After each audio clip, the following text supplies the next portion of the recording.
ये तो आपके नेता की बातों को ही कोट कर रहे हैं ना। राहुल गांधी हर जगह जाके कहते हैं ना, जिसकी जितनी आबादी उसकी इतनी हिस्सेदारी। अब 70% स्ट्राइक रेट वाली टीएमसी आपके लीडरशिप में काम करेगी, ये तो आप अन्याय कर रहे हैं अपनी ही बातों से। अब इसी बात पर आ जाते हैं। ममता बनर्जी ने पूरे देश भर की खाक छान ली, लेकिन पश्चिम बंगाल के अलावा पूरे देश की जनता ने उनके हाथ में झुनझुना थमा दिया राजनीतिक रूप से। वो केवल अपने प्रदेश तक सीमित हैं। ऐसे ही मुलायम सिंह यादव जी के सुपुत्र अखिलेश यादव जी अपने प्रदेश तक सीमित हैं। इसी तरह केजरीवाल जी, जिनको पिछले दिनों राहुल गांधी जी के रहमो करम से स्टेट्स में तो अच्छा कर रहे हैं ना ये। भाई महाराष्ट्र और हरियाणा में कांग्रेस ने क्या किया, ये सवाल आपसे आप ही के सहयोगी पूछ रहे हैं। खैर आपने तो बड़ी बात कह दी। मुझे लगता है प्रदीप भंडारी जी मैं आपके पास आऊं उससे पहले एक रिएक्शन संजय सरकार जी का भी बहुत जरूरी है, क्योंकि आज तो मुझे लगता है यही तीनों जगह पे डिबेट हो जाएगा, आप लोगों की जरूरत नहीं पड़ेगी। संजय सरकार जी, जो गरजते हैं वो बरसते नहीं है। ममता बनर्जी को ये देखना होगा कि पश्चिम बंगाल के सिवाय वो कहां पर अपना जनाधार रखती हैं। का अल्टीमेटम देता हूं कांग्रेस की तरफ से, जिसको भागना भाग जाए। हमने किसको रोका? बता दीजिए अब। खुला चैलेंज सरकार जी, मुझे मालूम है भाग नहीं सकते। अब इससे खुलकर कुछ हो नहीं सकता। मैं आप लोगों से प्रश्न पूछूं कि इंडिया गठबंधन है या नहीं, तो सीधा सीधा जवाब दीजिएगा। बंगाल में पार्षद जिता नहीं सकते हैं, एक पार्षद आप छोड़कर भाग रहे हैं या नहीं, वो बता दीजिए मुझे। 24 घंटे में आप इंडिया ब्लॉक को छोड़ रहे हैं। अरे नहीं, आपके बात में आपको मालूम है आपके नेता जेल में होंगे 24 घंटे बाद। मेरे बहुत सारे नेता को अंदर कर दिया, उसको अलावा भी हमने दिखा दिया 42 में 29 सीट ले लिए हैं। अरे भाई 293 में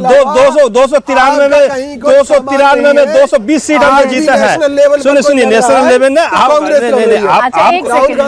विजय जी पहले तो उनको बोलने दीजिए, कम से कम इस बात की तो मर्यादा रख लीजिए कि अभी भी आपके साथी हैं। आप जरूर चैलेंज दे रहे हैं, लेकिन आपकी लीडरशिप, आपका शीर्ष नेतृत्व, आपका आला कमान अभी तक ऐसा कोई चैलेंज नहीं दे रहा है, तो कम से कम इतनी मर्यादा तो रख लीजिए। पार्टी ने कब कहा कि हम हाथ जोड़ रहे हैं, आप उठ जाइए। बोलिए बोलिए। देखिए हमने गठबंधन के लिए पहले कहा था ना, आज हम कह रहे हैं आपकी बात हो गई ना सर, जाना हो जाए। एक अनुभव पॉलिटिशियन है हिंदुस्तान के अंदर जो सत्ता में है, नरेंद्र मोदी जी, जिसको आलपिन से एलिफेंट तक अनुभव है, जीरा से हीरा तक अनुभव है। इतना बड़ा अनुभवी को एक खिलाफ आपको लड़ने चाहिए, तो आपको सीजनल पॉलिटिक्स में नहीं हो सकता है।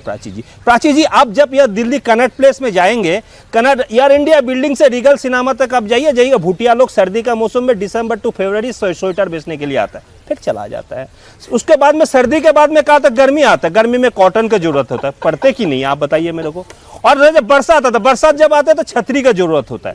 तो आप सीजनल पॉलिटिक्स अगर करेंगे, चुनाव के समय आप भाषण देंगे, फिर आदमी को भाषण के बाद में रेशन नहीं मिलेंगे, आदमी सवाल उठाते जाएंगे। आपको मैं बता, मैं अनुभव पॉलिटिक्स के खिलाफ में आपको 0 सन्नाटा जो है, आपको बूथ में संगठन का जरूरत है। आप अदानी को खिलाफ आप जो मंच में यहाँ पर चिल्ला कर जो बोल रहे हैं, ये बात यहाँ नहीं होना चाहिए, बूथ में होना चाहिए। जो बात बूथ में होना चाहिए, ये 40 मिनट के चैनल में नहीं हो सकता। 40 मिनट के चैनल में जनता खुश नहीं होता, उसमें उस बात को ध्यान भी नहीं देता। मैं आपको बताया, ठीक है। आप जहाँ जिसको संजय जी आप भी नाइंसाफी नहीं कर रहे हैं। 99 सीट पाने वाली कांग्रेस को आप कह रहे हैं लीडरशिप छोड़ दीजिए। 543 में इंडिया अलायंस में तो नंबर 1 की पार्टी है ना। 543 में अगर कोई 99 मिलता है, पास मार्क होता है, पास मार्क तो 34% होता है।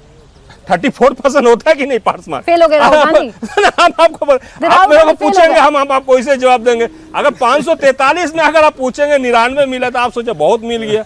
अब पास मार्क कितना? 34%, तो 165 सीट उसको होना चाहिए। मैं 70% 42 में 29 दिया, 37% मार्क्स लेकर हम जीत के आए हैं। हाँ। तो हम आप मुझे आप देख रहे हैं तो कांग्रेस पार्टी को बहुत सारी जगह है जहाँ पर उसको बूथ में 0 वोट तो मतलब ये है संजय सरकार जी, आप तो खुलकर बोलते हैं इंडिया गठबंधन है या नहीं, बस एक लाइन में आंसर दे दीजिए, फिर प्रदीप जी के पास जा रही हूँ। देखिए है कि नहीं?